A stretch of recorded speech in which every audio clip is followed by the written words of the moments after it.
En esta sesión vamos a hablar de una cuestión muy importante que tiene que ver con un soneto de Quevedo. Aunque hemos terminado ya las clases oficialmente, nos ocurre con frecuencia como el alacrán de la fábula, que no puede dejar de ejercer la docencia, aunque esta docencia se ejerza fuera de la universidad o incluso más allá del mundo académico.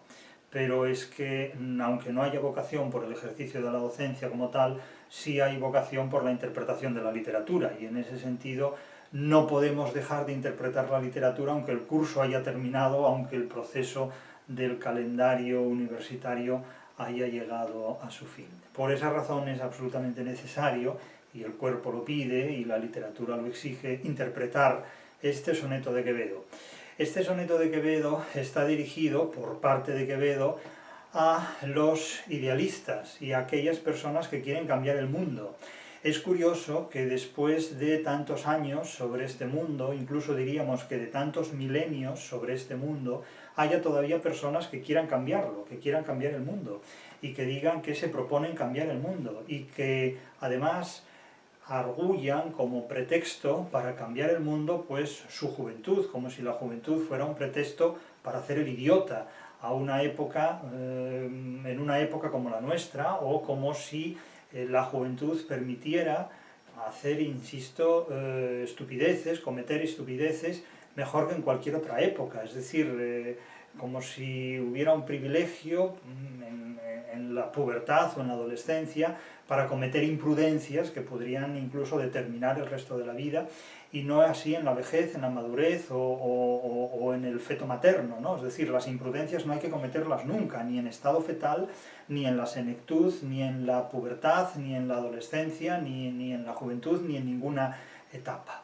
Pero bueno, hay gente que quiere cambiar el mundo, como si el mundo los necesitara a ellos para cambiar. El mundo cambia por sí mismo sin necesidad de que nadie intervenga en esos cambios. Pues este soneto de Quevedo, que se titula Contra los que quieren, aquí lo tenemos por si se puede percibir, contra los que quieren gobernar el mundo y viven sin gobierno, es decir, contra los que quieren cambiar el mundo, gobernar el mundo y viven sin gobierno, es decir, personas que no son capaces de gestionar su propia vida, pero quieren gestionar la vida de una nación, o incluso de un imperio, o de un pueblo, o del como se quiera llamar.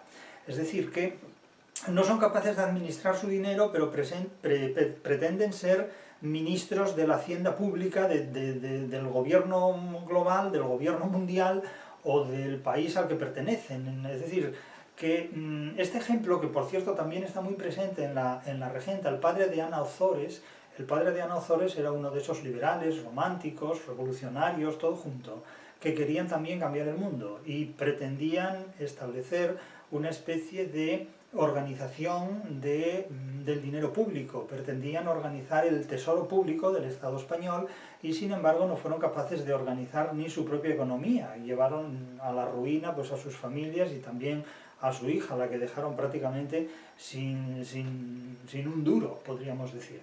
Entonces, este soneto de Quevedo, que como todo el mundo sabe, está escrito pues en el siglo de oro, en el segundo siglo de oro, en el siglo XVII. Quevedo nace en 1580, como tenemos aquí atrás, y fallece en 1645, advierte claramente que es no una pérdida de tiempo, sino una declaración de estulticia decir que alguien va a cambiar el mundo. Naturalmente, después del romanticismo, una declaración de esta naturaleza, que alguien declare que va a cambiar el mundo, puede parecer una cita colectiva, es decir, vamos a quedar en un mundo de encuentro todos aquellos que vamos a cambiar el mundo. Y entonces, como hoy la gente está muy afectada por el narcisismo del idealismo, incluso por el narcisismo de la derrota, es decir, se han puesto de moda los currículum vitae del fracaso, es decir, la gente en vez de aducir en su currículum vitae sus méritos, aduce sus fracasos, como si esto supusiera realmente algo meritorio o algo digno de atención. Es decir, envíen ustedes su currículum vitae de fracasos a cualquier empresa, que ya verá que rápidamente lo contratan a usted para desarrollar un nuevo fracaso, es decir, se lo recomendarán a la competencia, pero no lo contratarán propiamente. Ahora bien, es muy bonito decir en público que yo voy a cambiar el mundo, yo tengo proyectos de cambiar el mundo, yo soy un soñador, yo soy un idealista. Esto es muy bonito para decirlo en internet o en redes sociales. y hacer el idiota públicamente con este tipo de declaraciones. Pero cuando se trata de gestionar la propia vida, este tipo de declaraciones solo conducen al fracaso y solo conducen al histrionismo o a la dramatización de un despliegue de fracasos. Bien, cuando hay que vivir en serio, es decir, cuando hay que tomarse la vida en serio, como diría Jaime Gil de Biedma, que la vida iba en serio, etcétera, etcétera, lo supimos después, pues este tipo de cosas no se las puede permitir una persona razonable, una persona racional, una persona sensata. Es decir, la sindéresis no nos permite vivir en estas circunstancias. Y contra este punto de vista, contra esta declaración, contra este idealismo en definitiva, este idealismo que se vio totalmente estimulado por el mundo anglosajón desde la segunda mitad del siglo XVIII, con el idealismo alemán a la cabeza, el idealismo anglosajón, el idealismo kantiano, todo el romanticismo después. Contra esta perspectiva, Quevedo construye este soneto. Este soneto es insólitamente compatible con el mundo contemporáneo, con algunas matizaciones, naturalmente, puesto que Quevedo tiene unos puntos de vista que hoy pueden estar superados en un 5 o un 10% de los casos. En el 90% restante, las declaraciones de Quevedo tienen una validez poderosísima. Vamos a recitar o recitar este soneto de una manera muy prosaica, pues no sabemos hacerlo mejor, pero este soneto dice literalmente así. Noten que el soneto contiene una apelación brutal, una apelación directa, lo que llamaríamos un apóstrofe, con objeto de señalar una serie de evidencias y demostraciones mediante una apelación a un tú directo, a un tú singular, a un tú muy específico, incluso al que se le da un nombre completamente arbitrario y al azar, llamado Clito. Clito es ese destinatario inmanente de todo el mensaje en el que se objetiva la apóstrofe fundamental.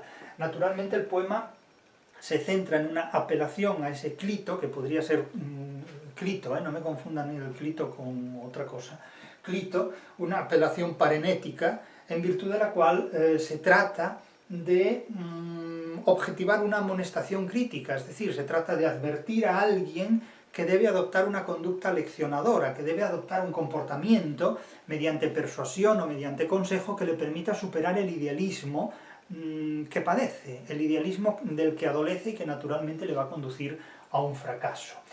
Notaremos los verbos sensoriales, notaremos las apelaciones al intelecto, pero sobre todo advertiremos la apelación parenética de este tipo de literatura.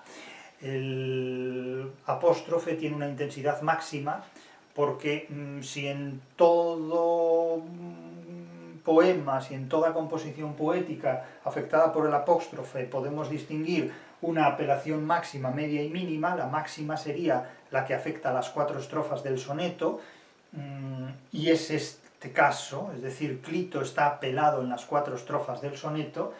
La apelación media sería la que afecta a una mitad, bien los 2 cuartetos, bien los 2 tercetos, y la apelación mínima sería la que se reduce a un vocativo. Aquí el vocativo está presente en las 4 estrofas del soneto, está objetivado en prácticamente, diríamos, en todos los versos, no hay prácticamente ni un solo verso que quede al margen de esa apelación, de ese apóstrofe, de esa invocación directa, de ese apelativo parenético a Clito, prototipo de cualquier destinatario idealista.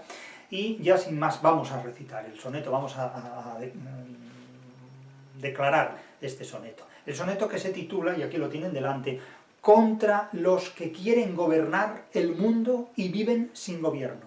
Ese es el título o lema en el que se resume el tema o idea central del soneto. En el mundo naciste, no a enmendarle, sino a vivirle, Clito, y padecerle. Puedes, siendo prudente, conocerle, podrás, si fueres bueno, despreciarle. Tú debes, como huésped, habitarle, y para el otro mundo disponerle. Enemigo del alma has de temerle, y patria de tu cuerpo tolerarle. Vives mal presumidas y ambiciosas horas, inútil número del suelo, atento a sus quimeras engañosas, pues ocupado en un mordaz desvelo, a ti no quieres enmendarte y osas, enmendar en el mundo tierra y cielo. notaremos, hemos notado claramente la apelación en las 4 estrofas del soneto, en los 2 cuartetos y en los 2 tercetos. Pero notemos sobre todo el poderoso impacto dialéctico del título o del lema del soneto, contra los que quieren gobernar el mundo y viven sin gobierno. Nótese la terrible apelación dialéctica, es decir, que no vamos a favor de nada, sino que partimos del punto que queremos negar. Partimos, como los dialécticos, no de lo que queremos afirmar, sino de lo que queremos negar. Y queremos negar la validez de aquellos que, queriendo gobernar el mundo, no saben gobernarse a sí mismos. Y no saben gobernarse a sí mismos porque carecen de razón suficiente. Y carecer de razón suficiente es carecer de realismo suficiente. La razón es básicamente un argumento realista. No se puede tener razón si se vive de espaldas a la realidad. No se puede tener razón desde el idealismo. La razón está fundamentada en la realidad. La razón o es materialista, tendríamos que decir, o no es. Entonces, el gobierno, que exige sobre todo el conocimiento racional de los hechos, con causas, efectos, consecuencias, exige sobre todo un enfrentamiento real contra la realidad. Naturalmente no podemos dar nunca la razón a alguien que, pretendiendo gobernar el todo, no sabe gobernarse a sí mismo como una parte que forma parte esencial de ese todo. Nótese también el oxímoron tan barroco, propio del título del poema, contra los que quieren gobernar el mundo y viven sin gobierno. Es decir, contra los que quieren cocinar y no saben cocinar, contra los que quieren escribir poesía y no saben lo que es la literatura, contra los que quieren interpretar la literatura y no saben lo que es la ficción, por ejemplo. Es decir, el título parte de una dialéctica y objetiva un oxímoron, objetiva una paradoja. Naturalmente, ya desde el primer verso hay una declaración, hay una demostración. En el mundo naciste, no a enmendarle. Naciste en un mundo, pero tú no tienes como objetivo, no tienes como propósito en la vida mejorar el mundo, porque tú no vas a mejorar el mundo, aunque lo creas. Puedes mejorar, en cierto modo, ciertas condiciones de tu vida, ciertas condiciones de la vida de tus más allegados, pero no pretendas gobernar el mundo, no pretendas mejorar el mundo, porque como mucho mejorarás una parte de tu pequeño mundo. Entonces, modestia en las pretensiones. En el mundo naciste, no a enmendarle, sino a vivirle. Es decir, no hay que confundir la vida con la enmienda. Es decir, hay gente que se pasa la vida enmendando la vida a los demás, corrigiendo la vida a los demás, gestionando la vida de los demás cuando no sabe gestionar la suya propia. Hay gente que se dedica a dar consejos a los demás cuando no sabe aplicárselos a sí mismo. Es decir, ¿cuántas personas se dedican en redes sociales a difundir mensajes de autoayuda, a contar fabulosamente a especies de historias, de apólogos o de narraciones, que ni sabe lo que son las narraciones ni los apólogos, pero las aduce con objeto de aleccionar a los demás cuando ni siquiera saben aleccionarse a sí mismos? Es decir, en el mundo naciste no a enmendarle, sino a vivirle, Clito, y padecerle.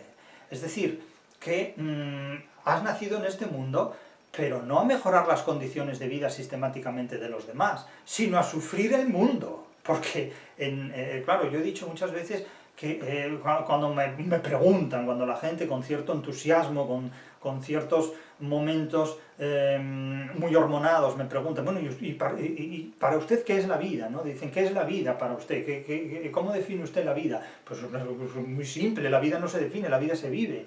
Pero vamos, si tenemos que definirla, si tenemos que dar al término vida una definición que naturalmente solo puede ser científica por una parte, ¿no? O biológica si se quiere, o en otro caso pues metafórica, porque claro, esta pregunta solo puede tener una respuesta metafórica, diríamos que, claro, ¿qué es la vida? La vida básicamente es un autoengaño.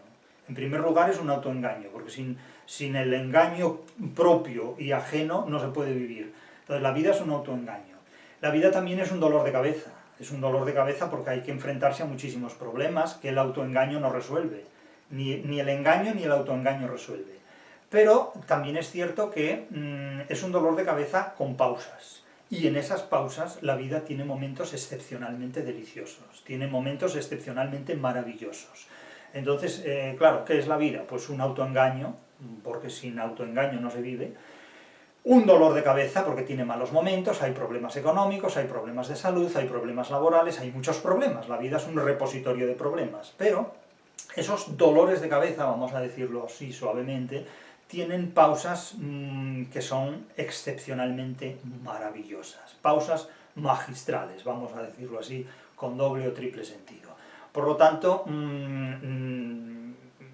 la vida pues evidentemente es una circunstancia enormemente compleja, pero de lo que hay que descartar como esencial en la vida es que no estamos aquí para resolver los problemas del mundo, estamos para resolver los problemas personales, los problemas sociales más inmediatos y en todo caso para mejorar en la medida de lo posible y muy limitadamente nuestro propio contexto vital. No podemos ir mucho más allá de todo esto. Entonces el imperativo básico del que parte el poema es un imperativo realista. En el mundo naciste no a enmendarle sino a vivirle clito y padecerle. Es decir, que esta conciencia de resistencia, de resiliencia dirían hoy, de rehacerse mediante la reacción, casi como una alergia, que el propio organismo humano puede presentar ante las constantes agresiones que puede suponer abrirse camino en la vida, han de recordarnos que no estamos aquí para resolver todos los problemas del mundo, sino para sobrevivir. Es que no estamos para gobernar el mundo, sino que estamos para sobrevivir al gobierno que cada persona, cada prójimo, cada ser humano, cada grupo que se nos impone, trata efectivamente de limitarnos, evidentemente. Y entonces advierte, en los versos tercero y cuarto del primer cuarteto advierte: puedes, siendo prudente, conocerle. Es decir, con prudencia se adquiere conocimiento, con prudencia, con modestia, con prevención, pero con soberbia, con egolatría, con envidia, con pasiones defectuosas no se consigue nada. Entonces, puedes, siendo prudente, conocerle, conocer el mundo, siendo prudente, siendo constante, siendo estudioso, etcétera, etcétera. Podrás, esto ya es un futuro potencial, podrás, si fueres bueno, despreciarle. Es decir, si fueres bueno en un sentido de virtuoso, y virtuoso en un sentido de racional. Es decir, si llegas a podrás despreciar aquello que llegues a controlar. Si llegas a controlarlo, de tal manera que puedas sobrevivir, y una prueba de que lo controlas es que sobrevives, si llegas a controlarlo podrás despreciarlo una vez que lo has controlado. Y mucho cuidado con lo que se desprecia, mucho cuidado con lo que se desprecia en todo momento, porque en realidad no conviene nunca vivir despreciando las cosas. Se pueden desestimar, se pueden distanciar, se pueden rechazar, pero el desprecio tiene componentes muy negativos. Entonces, puedes, siendo prudente, conocerle. Podrás, en todo caso, podrás, si fueres bueno, con una prótesis condicional muy poderosa, si fueres bueno, con todo lo que esto significa. ¿En qué consiste ser bueno? Pues en este contexto ser bueno consiste en ser racional, en ser virtuoso. La virtud básicamente consiste en el uso magistral de la razón, en el uso muy sensato de la razón, valga la redundancia, es decir, en un uso extraordinariamente insólito de la razón que se mide por sus consecuencias. Y las consecuencias son que garantizan una supervivencia en la adversidad. Eso es fundamentalmente lo razonable. Lo razonable es sobrevivir ante la adversidad, incluso aunque sea con malas artes, pero es razonable porque la supervivencia está por encima de todo. Entonces podrás, si fueres bueno, si fueres racional, si fueres virtuoso, si fueres prudente, despreciarlo en el sentido de no necesitarlo. Se desestima, incluso peyorativamente, que eso es el desprecio, el desdén, el rechazo depreciativo, minusvalorante, si se nos permite la palabra, de aquello que no se necesita. Se puede despreciar el éxito, pero solo después de haberlo conseguido. Se puede despreciar la fama, pero solo después de haberla conseguido si es que uno ha hecho algo por conseguir la fama, porque en realidad la fama consiste en que hablen de ti los que no te conocen de nada, evidentemente, porque los que te conocen de algo no tienen por qué ir hablando de ti, en principio, pero la fama consiste en que hablan de ti los que no te conocen absolutamente de nada, los que no saben nada sobre ti, esos son los que hablan de ti. Entonces, esa es la tesis fundamental de la primera estrofa, con un apelativo parenético clarísimo, potentísimo. El segundo cuarteto, la segunda estrofa, insiste de nuevo en el apelativo parenético con un deber moral. Tú debes, como huésped, habitar el mundo, porque tú eres un huésped del mundo, tú no vienes a gobernar el mundo, tú vienes a vivirlo.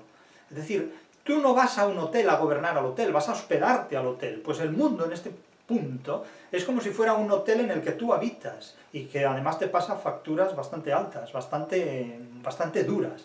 Tú debes como huésped habitarle y para el otro mundo disponerle. Esto es algo que ya hoy nos distancia de Quevedo, porque hoy no estamos dispuestos a asumir que hay un mundo más allá de este mundo. Quevedo sí lo tenía en su mente. Quevedo es un cristiano católico que considera que este mundo es un tránsito relativamente, no tanto como lo podría pensar Teresa de Jesús o Juan de la Cruz. No, Quevedo ya está en una línea más próxima incluso a una Sor Juana, es decir, descreen de alguna manera.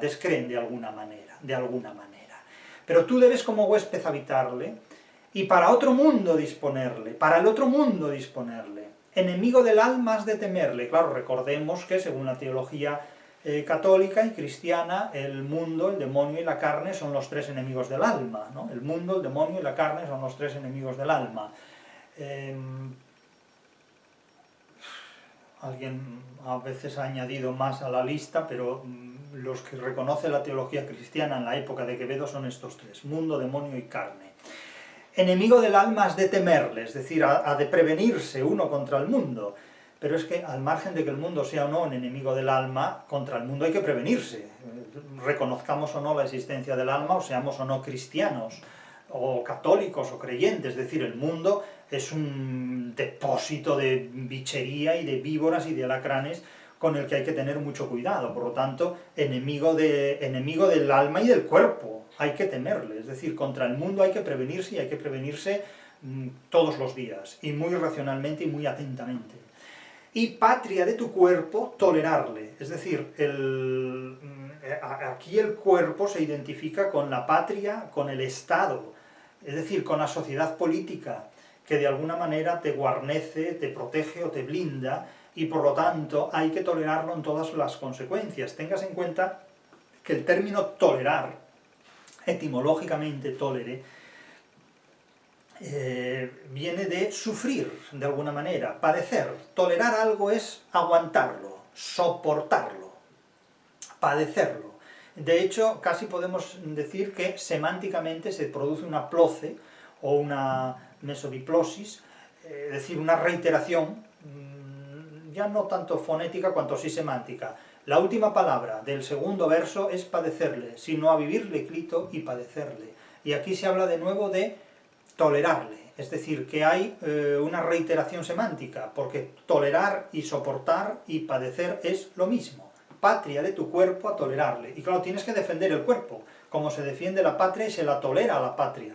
A la patria, en los tiempos de Quevedo al menos, se le toleraban cosas que, a la patria propia, claro, no a la patria de los demás, se le toleraban cosas que a otras realidades no se la toleran. Uno a su propio cuerpo le tolera cosas que a los cuerpos de otros no les tolera, evidentemente, ¿no? Patria de tu cuerpo, tolerarle, es decir, tienes que hacerte compatible con tu cuerpo, lo cual implica hacerse compatible con la enfermedad, cuando el cuerpo se vea aquejado por la enfermedad, lo cual implica hacerse compatible con todas las dolencias que el cuerpo va asumiendo a lo largo de la edad, o con las que incluso nace. El propio Quevedo sabe mucho de esto por sus problemas físicos, de nacimiento. Por lo tanto, el hecho de hacerse compatible, en primer lugar, con el propio cuerpo, y en segundo lugar, con la realidad con la que habita el propio cuerpo, es un hecho que la posmodernidad en muchos aspectos niega, porque la posmodernidad plantea la posibilidad de que si ontológicamente uno es A, pero psicológicamente quiere sentirse Z, pues puede hacerlo, de tal manera que uno, siendo lo que es, pues puede considerar que es un marciano, o que es una cacatúa, o que es cualquier otra cosa. Pero eso ya es un problema no ontológico, sino psicológico. Eso no es un problema, digamos, de los filósofos, sino que es un problema de los psiquiatras. Pero claro, no es lo mismo que un filósofo tenga que resolver un problema, Un filósofo deja siempre un problema como está. Las soluciones filosóficas son soluciones sofísticas, son soluciones verbales. Un psiquiatra con frecuencia puede dejar el problema como está o no, pero además de que cobra más de la tarifa del filósofo, ¿verdad? Pues el psiquiatra probablemente examina más en serio las consecuencias de su trabajo. Vamos a dejarlo así, vamos a dejarlo así, vamos a dejarlo así. Pero indudablemente no es lo mismo resolver un problema psiquiátrico que resolver un problema filosófico. No es lo mismo resolver las consecuencias ontológicas que las consecuencias psicológicas a las que dé lugar el comportamiento humano. Son planteamientos completamente diferentes. Si vamos a los dos tercetos, a las dos estrofas finales del soneto, vemos que de nuevo hay el uso de verbos sensoriales, de verbos vives mal presumidas y ambiciosas horas, en un encabalgamiento relativamente abrupto, muy cortante, vives mal presumidas y ambiciosas horas, es decir que gestionas mal tu vida, no solo tu tiempo, sino tu vida cotidiana. Tienes muchas ambiciones, tienes muchas presunciones, presumes mucho, te das mucha importancia, tienes mucha arrogancia, vives con arrogancia, con ambición, con presunción. Vives mal gestionado tu tiempo, mal gestionada tu vida. Eres un número inútil en el suelo, es decir, eres uno más sobre la superficie de la tierra y uno más inútil completamente, es decir, no vales para nada pero no lo sabes, una manera de ignorar la propia minusvaloración. La minusvaloración propia consiste en rodearse de otros que valgan menos que tú todavía, ¿no? Y entonces se forma un grupo donde la gente se aconseja. Es como, imagínense ustedes una reunión de malos poetas, una reunión de pésimos poetas que se elogien mutuamente. Claro, eso puede ser un congreso internacional de poesía o puede ser una reunión de tontos, según cómo se quiera ver. Entonces, para unos es un congreso internacional de poesía, para otros es una reunión de tontos. Depende, todo dependerá del punto de vista del que tenga el poder para juzgar, ni más ni menos.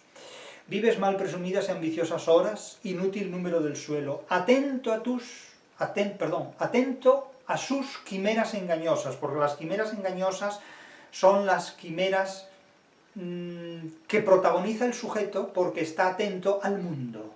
Las quimeras engañosas son las ilusiones engañosas del mundo. El mundo seduce con falsas expectativas, el mundo seduce con falsas promesas, con falsas esperanzas, con falsas quimeras. El mundo seduce con espejismos, no con oasis, con idealismos. Es decir, no deja de ser terriblemente irónico que después de que todo el siglo de oro español, siglos XVI y XVII, hayan construido una filosofía que prepara al ser humano para enfrentarse a la vida y sus problemas, que prepara al ser humano para superar las dificultades, que día a día, las vanas y ambiciosas horas, el número de inútiles que nos rodea, organiza, haya triunfado precisamente el idealismo alemán, que es una manera de galardonar las falsas promesas del mundo. El idealismo alemán es un homenaje a las mentiras del mundo, en definitiva. Es algo realmente sorprendente y sin embargo ha seducido a toda la edad contemporánea. Ha seducido a toda la edad contemporánea, hasta pensadores como Ortega y Gasset han quedado completamente fascinados por una filosofía incompatible con la realidad como es el idealismo alemán. Es algo verdaderamente sorprendente. Atento a sus quimeras engañosas. Así ha escrito Ortega toda su filosofía. Atento a sus quimeras engañosas, así ha escrito buena parte de la generación del 98 toda su filosofía, no su literatura. La literatura del 98 ha ido por un camino, la filosofía del 98 ha ido por otro camino. De hecho, Unamuno en este punto es uno de los autores más oximorónicos que hay, más paradójicos que hay, como él mismo no negaría nunca. Su literatura dice una cosa, su filosofía dice la contraria, en definitiva. Su literatura pone el dedo en la llaga, su filosofía es una filosofía de la depresión, que no conduce absolutamente a nada, en definitiva. Atento a sus quimeras engañosas. Es algo que el siglo de oro trituró completamente, las quimeras engañosas. Y finalmente llega a una conclusión, llega a una... Tras la prótasis, la epítasis y la catástrofe, llegamos al desenlace final, ¿qué diríamos? Pues ocupado en un mordaz desvelo, es decir, vives neurotizado, vives totalmente ansioso, anhelante por satisfacer los caprichos mundanos, a ti no quieres enmendarte y osas enmendar en el mundo tierra y cielo. Es decir, quieres resolver los problemas de la tierra, incluso los problemas del cielo. Esto vale también para teólogos ergotistas y filósofos que se preocupan constantemente del más allá. Platón quiso resolver los problemas de la tierra y los problemas del cielo. No resolvió absolutamente nada, evidente, como es lógico, ¿no? Entonces, claro, pues ocupado en un mordaz desvelo, a ti no quieres enmendarte y osas enmendar en el mundo tierra y cielo. Es decir, que eres incapaz de gestionar tu propia vida y sin embargo te dedicas a dar lecciones a los demás, lecciones de alta pretensión. Es decir, yo quiero arreglar el mundo, yo quiero resolver los problemas del mundo cuando ni siquiera sabes pues terminar una carrera, por ejemplo, ni siquiera sabes escribir un soneto, ni siquiera has leído el Quijote, ni siquiera has trabajado en tu vida, y sin embargo tienes ideas destinadas a resolver todos los problemas del mundo y de la vida ultraterrena. Esto no deja de ser simpatiquísimo, es como la gente que pues no ha trabajado nunca y exige pues tener una casa, una pensión, un coche, vacaciones, todo este tipo de cosas, cuando sin embargo pues lleva a lo mejor 20, 25, 30 años sin haber ejercido nunca ningún tipo de trabajo. Claro, es una cosa muy curiosa, ¿no? Muy interesante. Entonces dicen a los demás cómo tienen que trabajar, dicen a los demás cómo tienen que investigar, y sin embargo ellos no han investigado nunca. Esto es algo curiosísimo. Es algo realmente curiosísimo cuando alguien tiene que presentar, por ejemplo, un proyecto de investigación a una institución que evalúa proyectos de investigación y muchos de los que lo evalúan ese proyecto de investigación no han investigado nunca. Eso es una cosa curiosísima. Es realmente magnífico. Es magnífico que alguien tenga que presentar un currículum de acreditación a cátedra cuando los que juzgan ese currículum, se supone que ya catedráticos, se supone, ¿no?, porque lo son de hecho, resulta que tienen menos currículum que el solicitante incluso, ¿no? Son situaciones verdaderamente admirables. Cuando un profesional de la investigación tiene que pedir licencia a los que no han investigado nunca para que le permitan investigar. Esto es algo magnífico. Entonces, este soneto va dirigido en contra de los que quieren gobernar el mundo y viven sin gobierno propio, porque no saben hacerlo y porque no se han gestionado nunca esa propia vivencia. Una vez más, hay que concluir necesariamente en que esta literatura parenética, toda esta literatura parenética del siglo de oro, escrita por autores como Lope, Góngora, Cervantes, Calderón de la Barca incluso también, y el propio Quevedo, sobre todo Quevedo, nos advierten claramente con la parénesis, es decir, con el consejo, con un lenguaje aleccionador que conviene, a través de la amonestación crítica, de la persuasión y del consejo, cambiar de vida con objeto de que este cambio en la vida, no cambiar el mundo, sino cambiar uno, para hacerse compatible con la realidad, para hacerse compatible con el mundo. Hacerse compatible con la realidad o con el mundo no significa obedecer al mundo, no significa asumir un determinismo, sino que significa asumir un protagonismo ejecutivo, capaz de asegurar nuestra supervivencia imponiéndonos al mundo en la medida en que sea posible, a cambio de esta imposición, sobrevivir.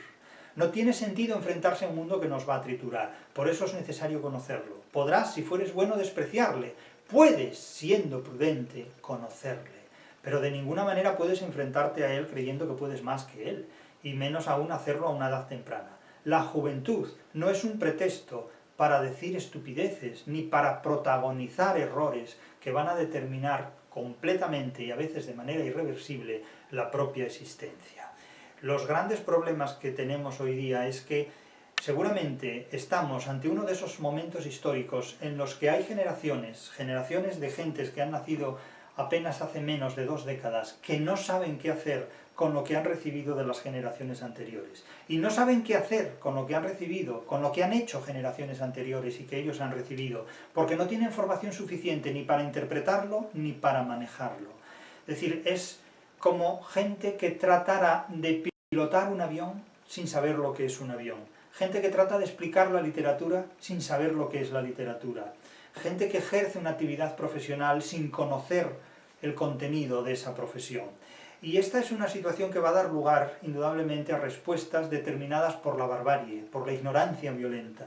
las grandes experiencias del siglo XXI, los grandes retos del siglo XXI, son, como ya hemos dicho en muchas ocasiones, el fracaso de la democracia, la destrucción del Estado, el triunfo de la barbarie y de la ignorancia violenta, y también la deshumanización digital del ser humano, que queda completamente desposeído de muchas formas naturales de vida, formas que hasta ahora han sido esenciales en nuestra convivencia y nuestra educación, y que a través de las redes sociales o de la llamada inteligencia artificial o de todos estos mecanismos que han venido no solo para quedarse, sino para determinar el resto de la vida de la humanidad, pues introducirán cambios profundamente sustanciales.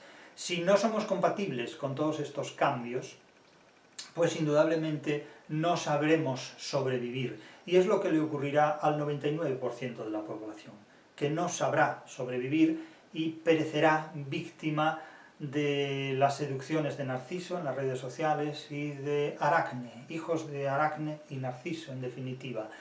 Pero de vez en cuando conviene recordar el valor de estas joyas literarias, que lo son precisamente porque nos invitan, nos inducen y nos enseñan a vivir en condiciones de compatibilidad con la realidad. Porque es imprescindible estar en contra de los que quieren gobernar el mundo y no saben gobernarse a sí mismos.